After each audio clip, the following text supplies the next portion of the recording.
नमस्कार। आज हमारे पास एक बहुत ही छोटी लेकिन दिलचस्प कहानी है, चप्पलों वाला वैज्ञानिक। हाँ बिल्कुल।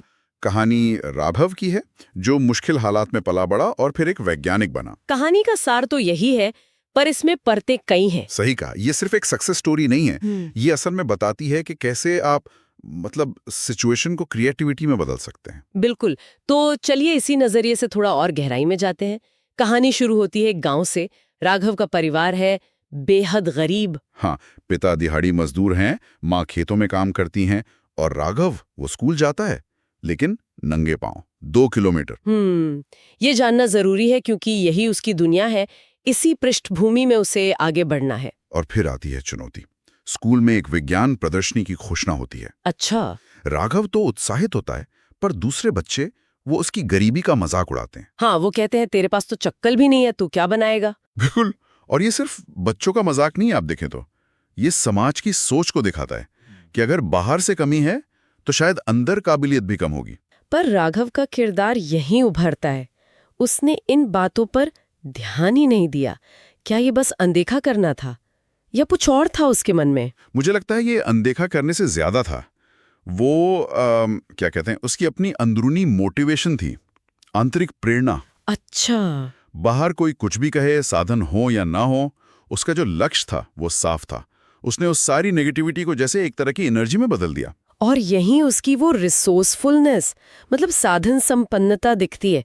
कबाड़ से जुगाड़ वाली बात। हाँ, मिट्टी के घड़े, रेत, कोयला, पुराना कपड़ा, इनसे वाटर प्यूरिफायर बना देना। ये सिर्फ जुगाड़ नहीं है, ये जरूरत से निकला इनोवेशन है, जिसको आजकल लोग फ्रूगल इनोवेशन कहते हैं, है ना? सही पकड़ा आपने।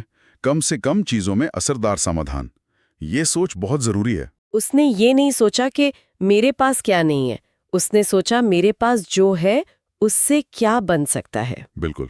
उसने प्रॉब्लम और सॉल्यूशन के बीच का गैप अपने पास जो था उसी से भर दिया। और फिर आया प्रदर्शनी का दिन। हाँ, और वहां उसका मॉडल सबसे अलग, सबसे सस्ता और सबसे असरदार। सबने तारीफ की, गांव के प्रधान ने भी, अधिकारियों ने भी। तो ये तारीफ सिर्फ मॉडल की थी या उस लड़की की सोच, उसकी जिद की भी थी? मेरे ख्याल से तो दोनों की थी। मॉडल तो एक सिंबल था, एक प्रतीक। असली चीज थी वो लगन, वो क्रिएटिव सोच और मुश्किल हालात में भी डटे रहने का जज्बा। ये दिखाता है कि टैलेंट और मेहनत, उन्हें पहचान मिलती है, देर सवेर सही पर मिलती जरूर है। और इसी पहचान से उसे आगे का रास्ता मिला, एक बड़ी साइंस स्कॉलरशिप। हाँ, ये कहानी का टर्निंग पॉइंट था। यहीं से वो अभावों से निकलकर संभावनाओं की दुनिया में गया। और कहानी का अंत भी कितना सही है।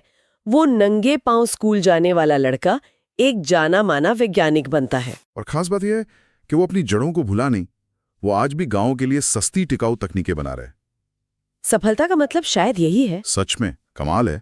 तो इस कहानी से जो बड़ी सीख है वो सिर्फ ये नहीं कि हौसला हो तो हालात झुक जाते हैं। नहीं, उससे भी आगे है ये कि असली संसाधन बाहर नहीं, हमारे अंदर है, हमारी सोच में। हाँ। और वो लाइन भी, सपने देखने का हक हर किसी को है, चाहे उसके पांव में जूते हों या नहीं। ये बहुत पावरफुल बात है। सामाजिक बराबरी पर अवसर मिलने पर एक टिप्पणी है ये। बिल्कुल। तो कुल मिलाकर ये कहानी हमें दिखाती है कि पक्का इरादा हो, क्रिएटिविटी हो और अपने लक्ष्य पर फोकस हो तो कम संसाधनों में भी बहुत कुछ हो सकता है। हाँ, राघव ने साबित किया कि सीमाएं अक्सर बाहर नहीं, हमारे मन में होती हैं। और ये भी कि जरूरत ही आविष्कार की जननी है, अगर हम सही नजरिए से देखें। सही बात है। तो इसी सोच के साथ हम अपने सुनने वालों के लिए एक सवाल छोड़ जाते हैं। राघव ने अपने आसपास की एक जरूरत को समझा और अपने सीमित साधनों से उसका हल निकाला। क्या हमारे अपने आसपास भी ऐसी चुनौतियां हैं, छोटी या बड़ी, जिनके लिए हम कुछ ऐसा ही लोकल, सरल और क्रिएटिव समाधान सोच सकते हैं?